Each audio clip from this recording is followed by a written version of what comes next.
All right, you just heard my explosive interview with Colonel Anthony Scheuer, and so did my next guest, who was firmly in the crosshairs of some of these allegations. Here to respond to Colonel Scheuer is Michael Scheuer, who served in the CIA for 22 years and was the head of the bin Laden unit between 1996 and 1999. Michael, you've been here before. It's always a pleasure. Welcome back to Freedom Watch. You heard my questions to Colonel Scheuer, and you heard his answers. Was he right? Was he wrong? Was he somewhere in between? Well, I think we need to divide it into a couple of areas, Judge. In terms of did the military have access, I can only speak to the time that I was in charge of operations.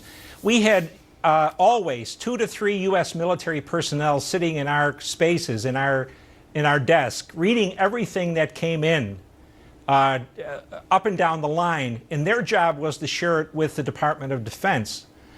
I don't know why the information didn't get to the colonel and his group, although I have to say I didn't know of the existence of Able Danger at that time. You know, the idea that the CIA didn't share information is just absurd. I had FBI officers, for example, taking thousands of pages of classified information out of our spaces illegally. Well, would the CIA have done what Colonel Scheuer has suggested it did, and that is ask the military to nullify or neutralize a human being who was providing intelligence because the CIA wanted to use its intelligence source rather than the Defense Intelligence Agency's source? It didn't happen during my watch, sir. It may have happened later, but it doesn't sound like something that we would do to the Congress. But even with the brief description of the source that the colonel provided, I know exactly who he's talking about. And for my sins, I have been involved in following that individual since the mid-1980s. He's still very prominent in Afghan affairs, but he's a liar of the first order. We used to deal with him, and he never provided a piece of good information about anything. But you're not talking about Colonel Scheuer. You're talking about the guy in Afghanistan.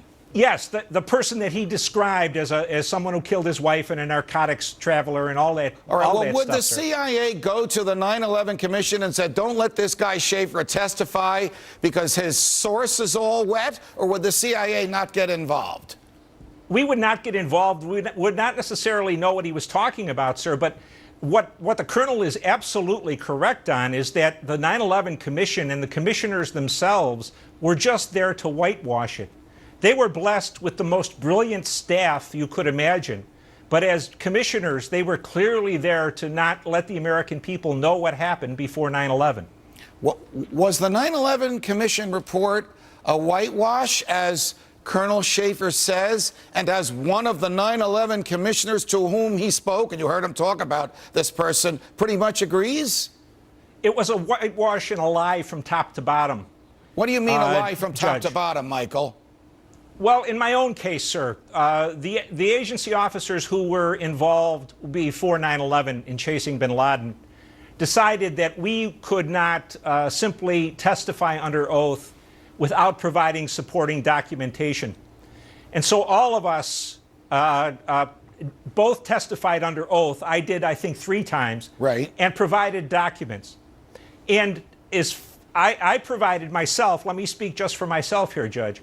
I provided a 3-inch binder with over 400 pages of documentation, not my notes, but official government documents about the failures before 9/11. I never heard one word back from Zellico. And I approached Zellico. He asked me for the notebook. I told him it was available. He asked me for it, and he never got in touch to talk about one page of material. You obviously know what was in the loose leaf, and I know you read the 9/11 Commission report. Did anything from the loose leaf make its way into the final report? Nothing that would have been astounding. Let me retrace that, sir. Not the important stuff. The important stuff did not. The failure of George Tenet, for example, to impose order on the intelligence community. Okay. The failure of the President of the United States to kill Osama bin Laden. All the important things were not reflected in that. Before I let you go, you say that you agree with Colonel Scheuer that members of the 9/11 Commission were covering up for other people. For whom were they covering up, in Michael Scheuer's opinion? Both parties, sir. There was such endemic failure in the Republican administration under Bush, but especially the Democratic administration under Clinton, that I'm very sure they felt that the American people would be shocked by the negligence of its political officers, of the people it elected to office.